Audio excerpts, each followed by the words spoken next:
Welcome back students. आज हम करने वाले हैं हमारे इंटीग्रेशन का लास्ट टॉपिक, जो कि है consumer surplus and producer surplus. ये आपके कॉमर्स से रिलेटेड, जैसे आप बीइंग अ कॉमर्स स्टूडेंट आपने अप्लाइड मैथमेटिक्स लिया है, तो ये आपको हेल्प करने वाला है कि आप मार्केट में किस तरीके से इंटीग्रेशन का यूज़ कर सकते हो। ठीक है, कि इंटीग्रेशन का यूज़ जैसे एप्लीकेशन, इससे पहले जो हमने एक्सरसाइज देखा था वो एप्लीकेशन बेस्ड प्रॉब्लम था, fully to find the area of the any bounded region. Okay, अब यहाँ पे हम देखेंगे कि मार्केट रिलेटेड इसको हम कैसे यूज़ कर सकते हैं, जिसका वर्ड हम यूज़ करें consumer surplus and producer surplus. Consumer surplus को इन शॉर्ट हम रिप्रेजेंट करेंगे CS से, और प्रोड्यूसर सरप्लस को रिप्रेजेंट करेंगे PS से। ओके, यहाँ पे मैंने थोड़ा सा आप लोगों के लिए नोट्स रेडी किया है, जिसमें कुछ वर्ड्स हमें यूज़ होने वाले हैं, जो कि है first law of demand. Law of demand का मतलब क्या होता है? The law of demand state that if all other factors remain constant, जैसे अगर हम सारी चीज़ों को अगर हम कांस्टेंट कर दें, फिक्स कर दें, the higher the price of a produced the less people will be demand that product. Natural सी बात है, अगर किसी मार्केट में कोई भी आइटम का प्राइस बहुत ज़्यादा बढ़ जाता है तो उसकी मार्केट में डिमांड क्या होती है? कम हो जाती है ना। और आपको पता है कि कैसे अगर कहीं पे सेल लगा होता है, भाई सेल मतलब थोड़ा सा हमको क्या लगता है कि थोड़ा सस्ता मिल रहा है, तो उसकी डिमांड क्या हो जाती है? बढ़ जाती है। तो इसी का इन शॉर्ट बोला जाता है कि the higher the price the lower the quantity demanded, and the lower the price the higher in the quantity demanded. तो इसको अगर मैं ग्राफिकल समझाना चाहूँ आपको, तो कुछ इस तरीके से ग्राफ मान लेते कि यहाँ पे मैंने ऑन एक्स एक्सेस में ले लिया है, क्वांटिटी को रिप्रेजेंट कर दिया है। ठीक है, जो कि हमारा क्या कहलाता है? Demand curve. और हम ये वाई एक्सिस में ले लेते हैं हमारा प्राइस। ठीक है, कि प्राइस कैसी है। तो मान लो कि कोई प्राइस इस तरीके से हाई है, तो उसका कर्व क्या होता जाएगा? इस तरीके से नीचे की तरफ होता जाएगा। ठीक है, अगर प्राइस लो रहेगी तो वो हाई की तरफ बढ़ेगा, डिमांड हाई की तरफ जाएगा। लेकिन जैसे प्राइस यहाँ पे नीचे की तरफ, तो डिमांड इस तरफ। जैसे अब जितना प्राइस हाई होता जा रहा है, डिमांड उतनी क्या होती जा रही है? कम होती जाती है। ठीक है, तो इस तरीके से आपका ये लॉ ऑफ डिमांड का स्टेटमेंट है। सेकेंड है law of supply. Law of supply कैसा हो जाता है कि the law of supply state that if all other factors remain constant, the higher the price of the product, the more suppliers will supply the product. कई बार ऐसे कुछ item ऐसे होते हैं कि उसके कॉस्ट बढ़ रहे हैं मार्केट में, लेकिन उसके साथ उसकी डिमांड कम नहीं हो रही है, उसकी डिमांड भी बढ़ती जा रही है। जैसे अब जैसे हम कहाँ पे इतना ग्लव्स यूज़ करते थे, सैनिटाइज़र यूज़ करते थे during this Covid situation, mask use करते थे। अब मास्क की प्राइस कितनों भी हो, उसकी डिमांड भी तो उतनी बढ़ी ना। और वेरी इंपॉर्टेंट, ऑक्सीजन लेवल ले लीजिए, कहाँ हम ऑक्सीजन का भी यूज़ करते थे किसी मतलब ऐसे अपने नोन पेशेंट के लिए, या अपने घर में हमने कभी यूज़ नहीं किया। तो भले उसकी प्राइस बहुत बढ़ गई हो ऑक्सीजन की, लेकिन हमने उसको ख़रीदना बंद नहीं किया, तो उस समय भी उसकी डिमांड क्या हो गई थी? बहुत ज़्यादा हो गई थी। तो इसका इस तरीके से कर्व बन जाता है। यहाँ पे इसका हो जाएगा दैट इज़ सप्लाई कर्व, और यहाँ पे आ जाएगा हमारा प्राइस। यहाँ पे लॉ ऑफ डिमांड था तो ये डिमांड कर्व था, और प्राइस वाई एक्सिस में। यहाँ पे लॉ ऑफ सप्लाई है तो सप्लाई ऑन एक्स एक्सिस, और प्राइस हमारा वाई एक्सिस में। तो पता है आपको कि प्राइस जैसे अब शून्य तो शुरू नहीं होगा, तो इसका सप्लाई क्या होता है? प्राइस भले भी बढ़ जाए, लेकिन सप्लाई भी क्या होती रहेगी? बढ़ती रहेगी। ओके, तो our supply curve shows the relationship between the quantity supplied and the price of the product on that graph. Clear? And the last one important term is known as the equilibrium point. Equilibrium point क्या होता है कि it is the point where demand curve and supply curve is equal. अब demand curve और supply curve, अब जैसे ये वाला कर्व, फर्स्ट वाला कर्व हमारा जो ऊपर से नीचे आ रहा है, ये डिमांड कर्व है। जो नीचे से ऊपर की तरफ जा रहा है वो क्या है? सप्लाई कर्व है। तो अगर हमें मान लेते हैं कि सप्लाई कर्व हमको ऐसा मिल रहा है और डिमांड कर्व हमको ऐसा मिल रहा है, तो आपको दिख रहा है कि ये किसी एक पॉइंट में क्या कर रहे हैं? एक दूसरे को इंटरसेक्ट कर रहे हैं। ये हमारा हो गया डिमांड कर्व और ये हमारा हो गया सप्लाई कर्व, तो दोनों कर्व एक दूसरे को एक पॉइंट पे इंटरसेक्ट कर रहे हैं ना, तो यही पॉइंट क्या कहलाती है? इक्विलिब्रियम पॉइंट कहलाती है।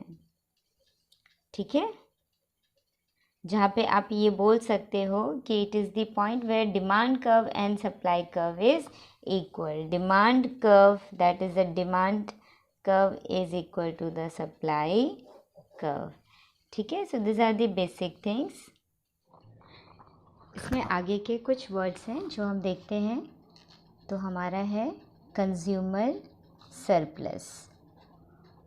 कंज्यूमर सरप्लस यूज़ होना है और एक वर्ड और यूज़ होना है, that is known as producer surplus.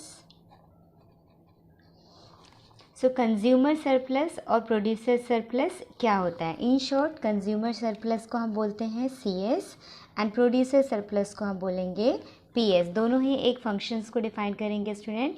तो पहले हम समझते हैं कि कंज्यूमर सरप्लस क्या होता है। तो consumer surplus is the gain by consumer. जब कंज्यूमर को गेन होता है तो उसे हम बोलते हैं कंज्यूमर सरप्लस। जैसे हम किसी मार्केट में जा रहे हैं, अगर हम मार्केट में गए हैं, कोई सामान 3000 का है, बट उसका प्राइस में नहीं दिया हुआ है कि वो 3000 का है, लेकिन एनी हाउ कोई सेल की वजह से वो हमें 2500 में मिल रहा है, तो हमें क्या मिलेगा? 500 का प्रॉफिट हो गया ना। So that is called as a consumer surplus. तो उसमें क्या होता है कि they purchase an item from the market at a lower price rather than the price they would have been willing to pay for it. जो हमें पे करना था, जो हमें पे करना चाहिए था, वो पे ना करके हम प्राइस थोड़ा कम पे करते हैं, तो हमारा क्या होता है? प्रॉफिट होता है। ठीक है, तो कंज्यूमर सरप्लस का फॉर्मूला बनता है, वो फॉर्मूला मैं बताऊंगी। पहले प्रोड्यूसर सरप्लस और उन दोनों का कॉम्बिनेशन का एक ग्राफ भी हम देख लेते हैं। तो अब प्रोड्यूसर सरप्लस जैसे पता चल रहा है कि इसमें किसको प्रॉफिट होगा? Yes, gain by producer. जो प्रोड्यूस कर रहा है सामान को, जो बेच रहा है, जब उसको प्रॉफिट होता है तो वो प्रोड्यूसर सरप्लस कहलाएगा। अब जैसे कोविड की सिचुएशन लास्ट 2 ईयर से हम देख रहे हैं कि हर एक चीज़ की प्राइस बढ़ चुकी है, हर एक चीज़ की, मैक्सिमम चीज़ की प्राइस बढ़ चुकी है, फिर भी हम क्या कर रहे हैं? खरीद रहे हैं, है ना। तो उस टाइम उस पर क्या हो रहा है? जो प्रोड्यूसर है उसको प्रॉफिट हो रहा है। तो ये हमारा है प्रोड्यूसर सरप्लस। ओके, इन दोनों में हमें कुछ वर्ड्स यूज़ होते हैं, तो उसको हम थोड़ा सा जैसे कंज्यूमर सरप्लस और प्रोड्यूसर सरप्लस जहाँ पे एक दूसरे को इंटरसेक्ट करेंगे, तो ये आपने पहले ही पढ़ लिया, उसको हम क्या बोलेंगे? इक्विलिब्रियम पॉइंट बोलेंगे। ठीक है, that is called the equilibrium point, जहाँ पे कंज्यूमर सरप्लस और प्रोड्यूसर सरप्लस एक दूसरे को इंटरसेक्ट करते हैं। तो मान लेते हैं कि हमारा जो प्रोडक्ट का यूनिट है, प्रोडक्ट इज़ P0 एंड जो हमारा मार्केट डिमांड है उसको हम रिप्रेजेंट करते हैं X0 से। Okay, so according to the demand graph, आपको याद है डिमांड ग्राफ हमने देखा था पिछले टॉपिक पे, तो वो जस्ट गो थ्रू करना। तो उनसे हमारा जो इक्विलिब्रियम पॉइंट मिलेगा वो क्या मिलेगा? हमारा P0 मिलेगा। ठीक है, that is the price per unit of a product is P0। Okay, तो इन दोनों के बीच में हम एक ग्राफ रेडी करते हैं। इनका ग्राफ हमें कुछ इस तरीके से मिलेगा। ये इनका इनिशियल पॉइंट, यहाँ पे हमने ले लिया है क्वांटिटी दैट इज़ X, और ये हमारा है price that is P। Okay, तो ये जो इक्विलिब्रियम पॉइंट है, this is called as the, जहाँ पे कंज्यूमर सरप्लस और मीन्स जो हमारा सप्लाई कर्व और डिमांड कर्व, ये क्या होता है? डिमांड कर्व होता है, जो कि लेसर बनता है ना, जिसको आपने पिछले टॉपिक में देखा था। इसको हम P इज इक्वल टू लिखते हैं D ऑफ X, और ये हमारा जो कर्व जो नीचे से ऊपर की तरफ बढ़ता है, that is called the supply curve. इसे हम डिनोट करते हैं P is equal to S of X से, और जहाँ पे दोनों एक दूसरे को इंटरसेक्ट करेंगे वो कहलाता है इक्विलिब्रियम पॉइंट। तो ये जो पॉइंट है इक्विलिब्रियम पॉइंट है, इसको हम डिफाइन करेंगे इस तरीके से P0। तो ये मान लेते हैं हमारा P1 है और ये हमारा पॉइंट P2 है, और ये जो क्वांटिटी पे जो हमारा परपेंडिकुलर मिलेगा इसे हम लेंगे X0। तो इसके अकॉर्डिंगली हमारा जो ये यूनिट मिलेगा स्टूडेंट, ये होगा हमारा प्रोड्यूसर सरप्लस, जहाँ पे P0 टू P2 ये हमारा जो कर्व का नीचे वाला हिस्सा आ रहा है प्रोड्यूसर सरप्लस में जाएगा, और ये जो ऊपर की तरफ है ये हमारा आ जाएगा कंज्यूमर सरप्लस। इसके अकॉर्डिंगली हमें फॉर्मूला मिलता है for the consumer surplus and the producer surplus is consumer surplus is equal to we are getting integral limit कहाँ से कहाँ तक है, 0 से x नॉट तक है। तो ये हमारा इंटीग्रल लिमिट मिल जाएगा, इंटीग्रेशन यूज़ हो रहा है यहाँ पे 0 to x नॉट, और फंक्शन किसका है, डिमांड कर्व का, तो D of dx minus x not into P not. इसको समझने के लिए कैसे करोगे, आपको कंज्यूमर सरप्लस ये दिख रहा है, ये वाला एरिया कंज्यूमर सरप्लस, तो ये इनिशियल पॉइंट टू कहाँ तक है, x नॉट तक है। तो ये पूरे रीजन से ये पूरे रेक्टेंगुलर रीजन को आप क्या कर दोगे, माइनस कर दोगे। तो ये किसका कर्व है, ये कर्व किसका है, डिमांड कर्व का। ओके, और इसी के रेस्पेक्टिवली जब हम प्रोड्यूसर सरप्लस का फॉर्मूला लगाते हैं तो हम क्या करते हैं, ये रेक्टेंगुलर जो मिला था ना, ये वाला, ये रेक्टेंगुलर से हम ये वाले कर्व को माइनस कर देंगे तो हमें क्या मिल जाएगा, प्रोड्यूसर सरप्लस। आपने पिछले वाले चैप्टर में देखा है कि कैसे हम इंटीग्रेशन के क्वेश्चन, एप्लीकेशन बेस्ड क्वेश्चन हम करते हैं, तो ये वैसा ही फॉर्मूला हमें मिलता है। Sx is the supply curve, उसका इंटीग्रेशन करेंगे तो ये दो फॉर्मूला आपको यूज़ करके ये पूरा चैप्टर मीन्स ये एक एक्सरसाइज जो कि बेस्ड अपॉन है डिमांड कर्व और सप्लाई कर्व पे, ओके, जिसे हम क्या कहते हैं, consumer surplus and producer surplus. ठीक है स्टूडेंट्स, तो this are the basic one. अब हम एक्सरसाइज 7.12 में प्रोसीड करते हैं। तो एक्सरसाइज 7.12 ML अग्रवाल से इसका फर्स्ट क्वेश्चन कह रहा है, the demand function for a commodity is given by P is equal to 100 minus 8x। Demand curve means D of x is given 100 minus 8x।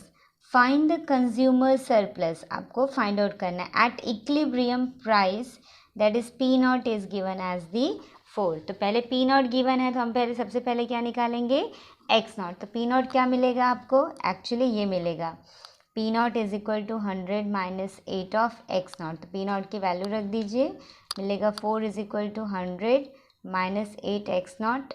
Solve करोगे तो मिलेगा x naught, 100 minus 4 gives you 96, 96 divide by 8 gives you 12। तो x की वैल्यू मिल गई, x naught की वैल्यू मिल गई 12 और P नॉट आपको गिवन है 4।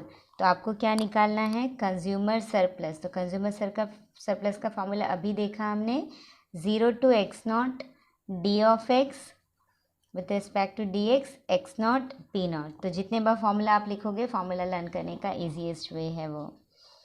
To learn the formula write the formula. 0 to x naught क्या मिला, 12, डी एक्स क्या गिवन है हमें, 100 minus 8x dx minus x not हमें मिला 12 और p नॉट हमें गिवन है 4। अब वैल्यूज़ को रख के यहाँ पे हम इसे सिंप्लीफाई कर लेते हैं। तो पहले तो आप इसे इंटीग्रेट कर दो, इंटीग्रेट करते हैं तो ये मिल जाएगा 100 ऑफ x माइनस 8, x का हो जाएगा x square upon 2, 0 to 12 minus 12 4 ज़ा 48, डन। अब आप कैलकुलेट करो, पहले अपर लिमिट रख दो, थोड़ा सिंप्लीफाई भी कर लेते हैं, 2 4 ज़ा, तो ये हो जाएगा 100 इंटू 12 माइनस ये 4 इंटू 12 का स्क्वायर करेंगे तो क्या मिल जाएगा, 144, 0 तो 0 माइनस ऑफ 48। इस पूरे इक्वेशन को जब आप सॉल्व करोगे स्टूडेंट तो इसकी वैल्यू मिलेगी आपको 576। तो ये है हमारा कंज्यूमर सरप्लस, मतलब कंज्यूमर में हमें इतना मीन्स कंज्यूमर को इतने यूनिट का प्रॉफिट हो रहा है, that is 576। In the next question, second number,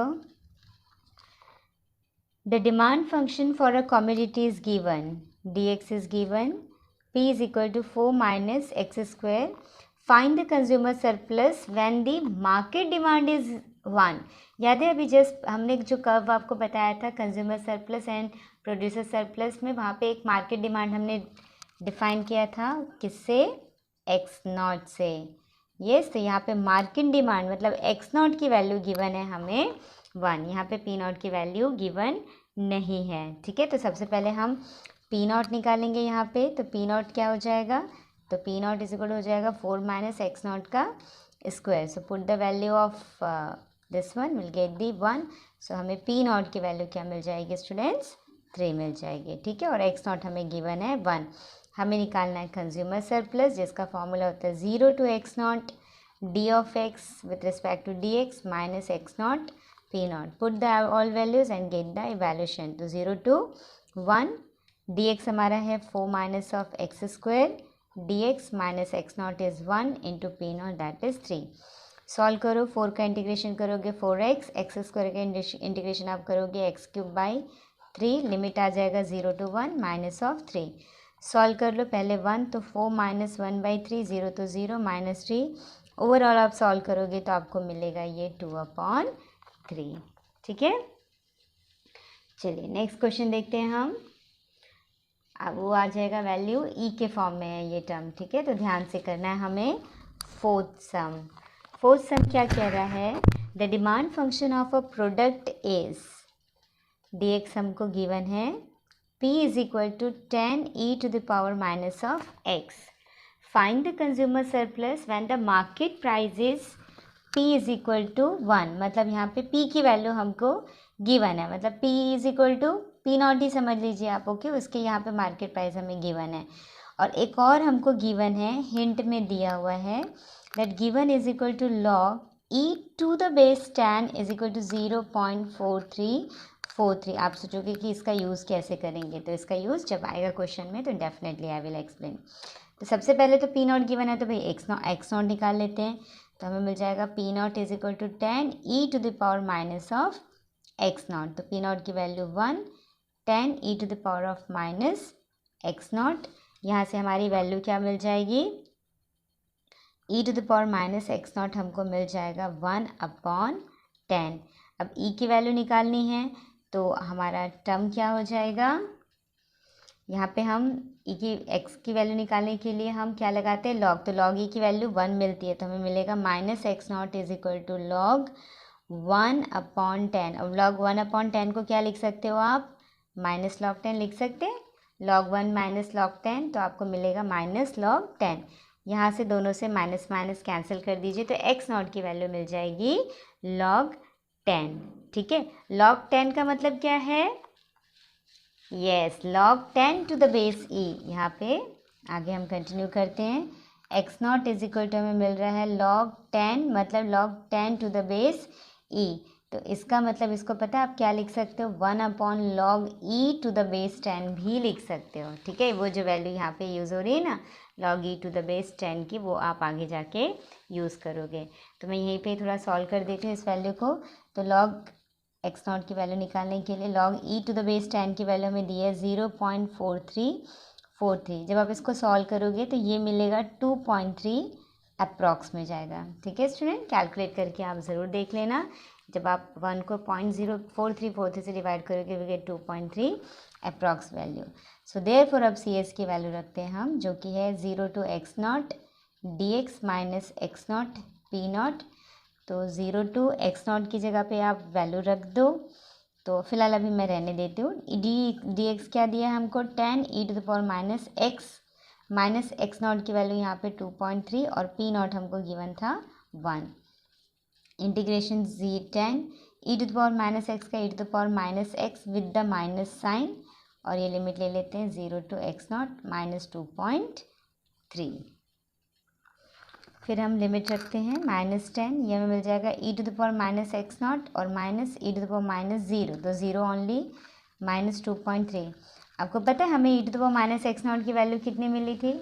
यहाँ से हमें e to the power minus x not की वैल्यू मिली थी 1/10. वो वैल्यू हम यहाँ पे रखेंगे. तो ये हो गया हमारा 1/10 minus e to the power 0 की वैल्यू 1 माइनस 2.3. अब इस पूरे टर्म को आप सॉल्व करिए. सॉल्व करने से आपको इवैल्यूएशन कुछ इस तरीके से मिल जाएगा -10, ये हो जाएगा -9/10 माइनस 2.3. तो ये 10 कैंसिल, माइनस माइनस कैंसिल. जब आप 9 में से 2.3 माइनस करोगे आपको मिलेगा 6.7. तो इतना कंज्यूमर सरप्लस हमें मिलता है 6.7. Let proceed with the next सम.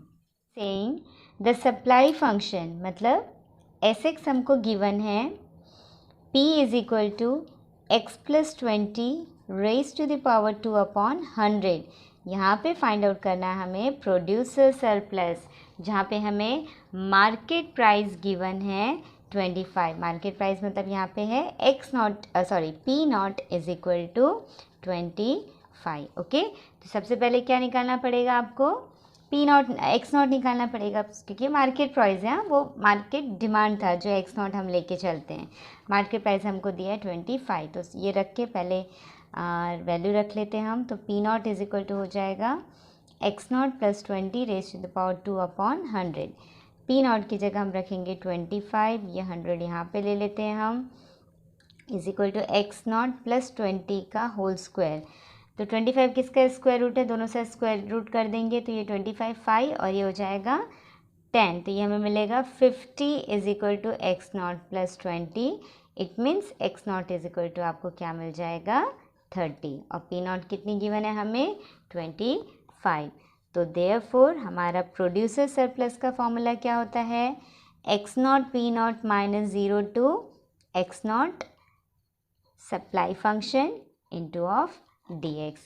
तो put the value, X naught है 30, पी नॉट है 25, minus 0 to x naught that is 30, supply function हमको दिया है x प्लस 20 का होल स्क्वायर अपॉन 100 dx। ठीक है, अब सेकेंड पार्ट को आपको इंटीग्रेट करना है। इंटीग्रेशन आपने ऑलरेडी पहले के चैप्टर में करा हुआ है अच्छे से, तो आप कर लेना, मतलब कोई बात नहीं, मैं एक बार हेल्प कर देती हूँ कि यहाँ पे 25 3 से कितना हो जाएगा 750, माइनस 1/100 को हम कॉमन ले लेते हैं। x plus 20 raise to power 2 को जब इंटीग्रेट करेंगे तो मिलेगा x प्लस 20 का पावर 3/3, और यहाँ पे हम लिमिट लगाएंगे 0 टू 30। जब इसको पूरा आप सॉल्व करोगे स्टूडेंट, x की वैल्यू 30 रख के सॉल्व करोगे, तो आप जब इसे सिंप्लीफाई करेंगे तो यहाँ पे प्रोड्यूसर सरप्लस की वैल्यू मिलती है अराउंड 360। ठीक है, तो ये क्वेश्चन भी आप ज़रूर से ट्राई करना। नेक्स्ट सम, फिफ्थ सम लेते हैं हम। थोड़ा सा ट्विस्ट है इस क्वेश्चन में। यहाँ पे क्वेश्चन है the supply function of a product S X given है, p is equal to 0.4 e to the power 2x, where x denotes 1000 units. x जो डिनोट कर रहा है, यहाँ पे जो x गिवन है वो x डिनोट कितना कर रहा है 1000 यूनिट को डिनोट कर रहा है। तो find the producer surplus when sales are 2000 unit. तो अगर हमें उसका 2000 यूनिट बताना है तो फॉर 2000 यूनिट्स के लिए x क्या डिनोट करेगा, 2x डिनोट करेगा ना। अगर x जो है 1000 के लिए तो 2x कितना हो जाएगा 2x के लिए है, तो यहाँ पे लेट उसका डबल करना है हमें, तो लेट यहाँ पे एक्स नॉट क्या हो जाएगा 2 हो जाएगा। ये ध्यान में रखना है क्योंकि हमें डबल यूनिट में फाइंड आउट करना है, तो एक्स नॉट क्या हो जाएगा 2 हो जाएगा। तो एक्स नॉट अगर 2 हो गया तो अब हमें किसकी वैल्यू निकालनी है पी नॉट की। So therefore P naught is equal to हमें क्या मिलेगा 0.4 e to the power 2 into 2, तो ये मिल जाएगा हमें P naught is equal to 0.4 e to the power 4। ये एक्चुअल वैल्यू होगी स्टूडेंट, बट क्वेश्चन में आपको गिवन है कि log e to the base 10 की वैल्यू गिवन है 0.4343, तो इसका यूज़ करके आप e टू द पावर 4 की वैल्यू निकाल सकते हो। अगर नहीं दिया होता तो हम ऐसे ही निकालते, अगर ये वैल्यू नहीं गिवन होती तो हम e टू द पावर 4 ही रखते थे, लेकिन ये वैल्यू गिवन है तो will find the value of e to the power 4। तो उसके लिए log e to the base 10 है, तो log हटाएंगे तो e क्या हो जाएगा, ये एंटी लॉग ऑफ 0.4343। आपने प्रीवियस चैप्टर्स में जो किया है परपेचुटी वाले डिबेंचर वाले सम्स में आपने लॉगरिथम एंटी लॉगरिथम अच्छे से सीखा हुआ है, तो वो आप ज़रूर से गो थ्रू करना। तो आप एंटी लॉग किसका निकालोगे 0.43 का 43, तो ये अराउंड हमको मिलता है e is equal to 2.718 something हमको मिलता है। ठीक है, इसको मैं अप्रॉक्सीमेट डेसिमल से 2 डिजिट तक ले रही हूँ, तो 2.72 लेके चलते हैं। तो जब इसका आप निकालोगे e टू द पावर 4 दोनों साइड, तो 2.72 का क्या करोगे आप 4 टाइम्स निकालोगे, तो ये वैल्यू भी आप लॉग से अगर आपको जल्दी लगता है तो उससे आप निकाल सकते हो। तो इसकी वैल्यू अप्रॉक्सीमेट मिलती है हमको 53.14 समथिंग मिलती है। ओके, तो ये e टू द पावर 4 की वैल्यू हमें मिली।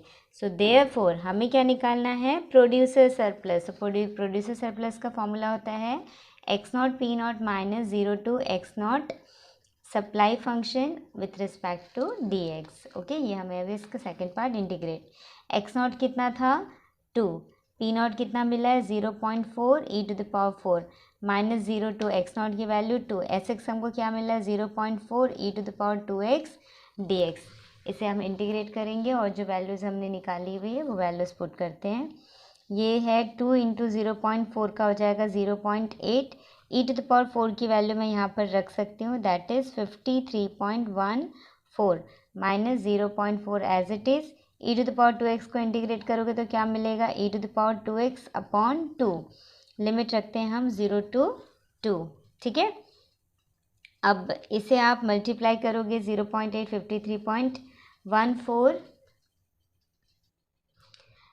यहाँ पे 0 ई टू द पावर 4 की वैल्यू, यहाँ पे जब आप लिमिट रखोगे ना ये भी ई टू द पावर 4 ही मिलेगा। इसको थोड़ा छोटा रहने देते हैं, अभी वैल्यू पुट नहीं करते हैं, इसको ई टू द पावर 4 ही रहने देते हैं।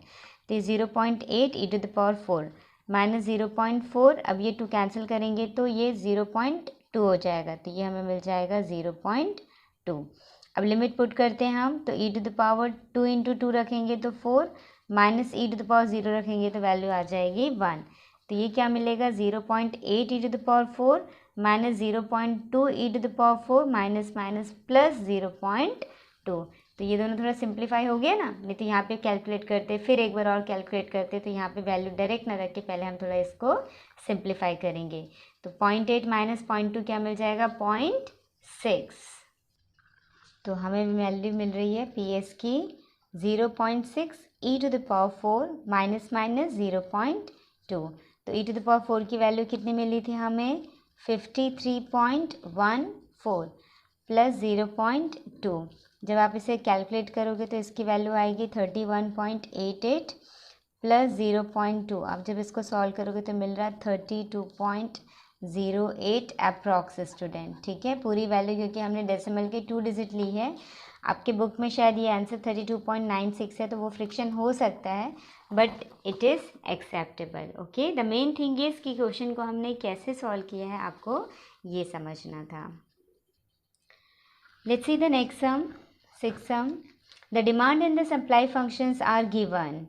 Demand function P is equal to 50 minus 8x and supply function P is equal to 5 plus x respectively. Determine the consumer surplus and producer surplus at equilibrium price. हमें निकालना है हमें consumer surplus and producer surplus दोनों निकालना है at equilibrium point. तो equilibrium point क्या होता है आपको पता है? यस, जब डिमांड कर्व और सप्लाई कर्व एक दूसरे के किसी एक पॉइंट पे वो इंटरसेक्ट करते हैं, इक्वल हो जाते हैं। तो इन दोनों को हम वैल्यू सॉल्व कर देंगे। 50 minus 8x is equal to 5 plus X. आप जब सिंप्लीफाई करोगे तो x की वैल्यू आपको मिलेगी 5। ठीक है, तो इस तरीके से आपको x की वैल्यू मिल गई। x की वैल्यू मिल गई मतलब ये क्या है, x नॉट ही है ना, तो इसकी वैल्यू को किसी भी एक इक्वेशन में रख के आप पी नॉट की वैल्यू निकालोगे तो पी नॉट आपको मिल जाएगा 10। ठीक है, कहीं पे भी रखो आपको पी नॉट 10 मिलेगा। सो अब आप पहले निकाल लो कंज्यूमर सरप्लस। तो कंज्यूमर सरप्लस का formula X naught 0 to x naught D of X D X minus x not P naught. यहाँ पे वैल्यू रख के आप इसको सॉल्व कर लो। जैसे ये है 0 टू 5 डी एक्स हमको दिया 50 minus 8x minus 5 into of 10। ठीक है, तो इसको जब आप सॉल्व करोगे, कैलकुलेट पहले इंटीग्रेट करोगे फिर लिमिट्स लगाओगे, तो कंज्यूमर सरप्लस आपका आता है 100। ठीक है, और इसी क्वेश्चन में जब आपको प्रोड्यूसर सरप्लस निकालना है तो प्रोड्यूसर सरप्लस का formula X not P not minus 0 to x naught that is S X D X. तो यहाँ पे भी same value 5 into 10 minus of 0 to 5 supply कब क्या दिया हमें 5 plus of X D X. अब इसे इंटीग्रेट करो, फिर इसके साथ लिमिट लगा के इसके साथ माइनस करो, तो प्रोड्यूसर सरप्लस आ रहा है अराउंड 12.5 यूनिट्स। ठीक है, इसी तरीके से क्वेश्चन नंबर 7 भी स्टूडेंट ऐसे ही गिवन हुआ है। इक्विलिब्रियम प्राइस पे आपको उसके पॉइंट निकालने हैं, producer surplus and consumer surplus दोनों ही। ठीक है, फिर 8th सम में एक वर्ड यूज़ हुआ है, find the consumer surplus and producer surplus निकाला है, जहाँ पे आपको दिया हुआ है under pure competition, under pure competition. तो प्योर कंपटीशन का मतलब क्या होता है कि यहाँ पे भी आपको इक्विलिब्रियम पॉइंट गिवन है, मतलब जब आपका डिमांड कर्व और आपका सप्लाई कर्व दोनों इक्वल होता है तो हमको मिलता है प्योर कंपटीशन। तो ये टर्म आप ध्यान में रखना, ठीक है। लेट्स सी एक 9 सम हम करते हैं।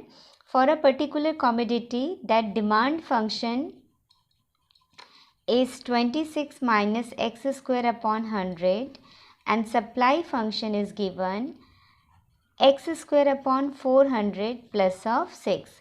Determine to the nearest rupees the consumer surplus and producer surplus if market attains equilibrium। मतलब यहाँ पे भी हमारी टर्म क्या हो रही है, इक्विलिब्रियम हो रही है, मतलब dx इज इक्वल टू आप क्या लोगे, sx। दोनों इक्वेशन को जो आप सॉल्व करते हो तो यहाँ पे अराउंड x नॉट की वैल्यू मिलती है, मैंने ऑलरेडी कैलकुलेट कर लिया है, आप सॉल्व करके ज़रूर देखना। तो हमें x नॉट की वैल्यू क्या मिलती है, x नॉट की वैल्यू मिलती है हमें अराउंड 40 स्टूडेंट, ठीक है। अब जब आप फॉर कंज्यूमर सरप्लस के लिए निकालोगे तो कंज्यूमर सरप्लस के लिए dx नॉट की वैल्यू रख के आप किसकी वैल्यू निकालोगे, p नॉट। तो p नॉट हमको मिलता है अराउंड 10। फिर आप इसको CS के फॉर्मूले में रख के सॉल्व कर सकते हो, ठीक है। तो इसी तरीके से प्रोड्यूसर सरप्लस भी कर सकते हैं, दोनों का एवैल्यूएशन आपको मिल जाएगा। थोड़ा सा इंटीग्रेशन यहाँ पे आपका कैलकुलेशन बड़ा हो सकता है क्योंकि ये एक्स स्क्वायर है तो एक्स क्यूब जाएगा, but don't worry, have patience and try to do the all sums, ठीक है। तो इस तरीके से हमारा ये चैप्टर, हमारा ये इंटीग्रल का टॉपिक कंप्लीट होता है। सॉरी फॉर डिले स्टूडेंट, अब बहुत लंबा खींचा मैंने, बट आई होप मेरा वीडियो आप लोगों को आपके फर्दर एग्जामिनेशन के लिए हेल्प करेगा। Thank you. और बहुत ही जल्दी लीनियर प्रोग्रामिंग का एक जो चैप्टर है वो मैं आप लोगों को बहुत ही जल्दी वीडियो अपलोड करने वाली हूँ। Thank you everyone.